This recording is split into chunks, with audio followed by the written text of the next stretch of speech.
Hello dear student, स्वागत है आपका मेरे इस चैनल में। हेलो स्टूडेंट्स, आज हम इकोनॉमिक्स के अंतर्गत फाइनेंशियल पॉलिसीज के बारे में जानेंगे, क्या होती हैं। आइए देखते हैं स्टूडेंट्स इसके बारे में। बेसिकली जो फाइनेंशियल पॉलिसीज होती हैं ये दो भागों में बटी रहती हैं, एक तो मॉनेटरी पॉलिसी और दूसरी फिजिकल पॉलिसी। जो आपके पास मॉनेटरी पॉलिसी होती है वो रिजर्व बैंक ऑफ इंडिया के अंतर्गत आती है, और जो फिजिकल पॉलिसीज होती हैं वो गवर्नमेंट ऑफ इंडिया के अंतर्गत आती हैं। आइए इनको आगे देखें। सबसे पहले स्टूडेंट्स हम मॉनेटरी पॉलिसी जो है इनके बारे में जान लेते हैं, जो रिजर्व बैंक ऑफ इंडिया के अंतर्गत आती हैं। इसमें सबसे पहले है बैंक रेट। बैंक रेट में क्या क्या चीजें आपके पास होंगी। Bank loans provide to commercial banks, यानी कि बैंक जो कमर्शियल बैंक होते हैं उनको जो है क्या करते हैं, उचित दाम पर क्या करते हैं, ये रेट लोन प्रोवाइड कराते हैं। दूसरा CRR कैश रिजर्व रेशियो, इसमें every commercial bank has to deposit certain percentage of its deposit with RBI से जो है फिक्स जो है परसेंटेज के अकॉर्डिंग जो है क्या करते हैं, ये डिपॉजिट लेते हैं। तीसरा है SLR, इसको बोलते हैं स्टैट्यूटरी लिक्विड रेशियो। इसके अंतर्गत आता है every commercial bank has to keep certain amount of its deposit in cash, यानी कि प्रत्येक बैंक अपनी निश्चित मात्रा में जो है अमाउंट अपने पास रख लेता है।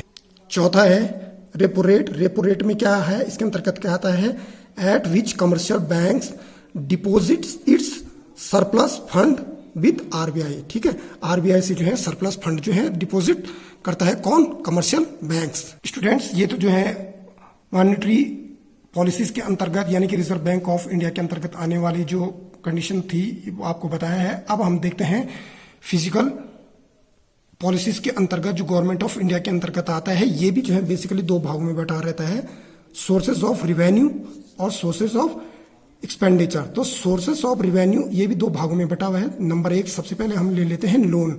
यदि लोन लेंगे तो ये लोन कहां से प्रोवाइड होगा, IMF Indian monetary fund, world bank और डेवलपमेंट बैंक, इनके माध्यम से। और ये भी दो प्रकार से हमें प्राप्त होता है, इंटरनल लोन और एक्सटर्नल लोन।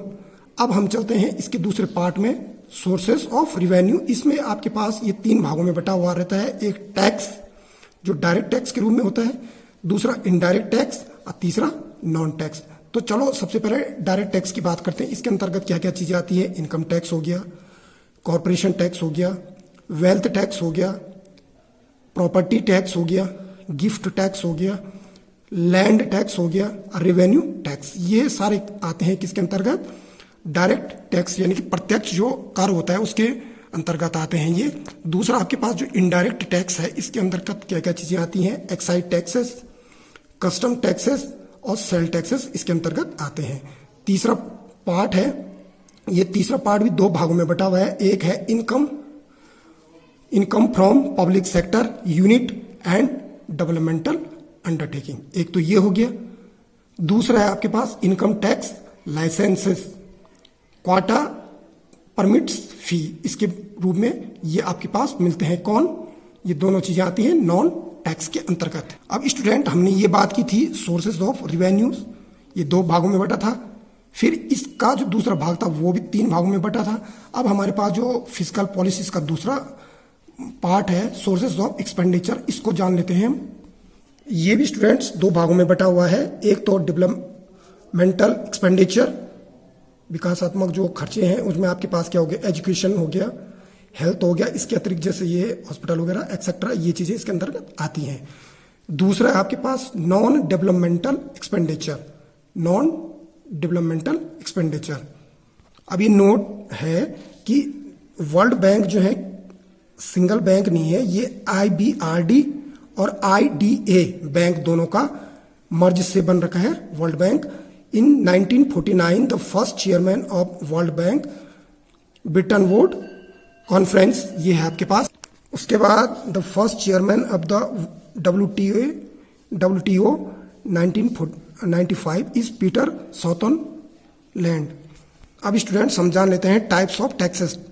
टैक्सेस कितने प्रकार के होते हैं, ये आपके पास दो तरह से हैं। यूनियन टैक्स जो अंडर गवर्नमेंट टैक्स के आता है, और दूसरा है स्टेट टैक्स जो अंडर स्टेट गवर्नमेंट टैक्स के आता है।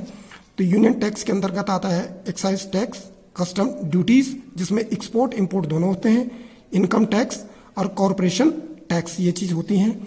उसके बाद ये जो स्टेट टैक्स है इसके अंतर्गत आता है एक्साइज टैक्स। इसमें एक्साइज टैक्स किसके रूप में लेते हैं? प्रोडक्शन के रूप में लेते हैं। सेल्स टैक्स, इसके अंतर्गत लिक्विड जो आते हैं वो आते हैं आपके पास। तीसरा आपके पास कॉरपोरेशन टैक्स, ये इंडस्ट्रीज, कंपनीज एक्सेट्रा इनके माध्यम से इन पे पड़ते हैं।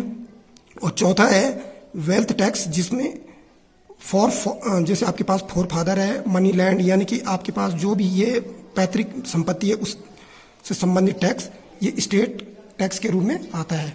आई होप स्टूडेंट्स आपको यह फाइनेंशियल पॉलिसी वाला जो टॉपिक है काफ़ी अच्छे ढंग से समझ में आया होगा। यदि आपको अच्छी ढंग से समझ में आए तो लाइक, शेयर, सब्सक्राइब, कमेंट करना ना भूलें। मिलते हैं आपको नई वीडियो में किसी नए टॉपिक के साथ। Thanks for watching this one.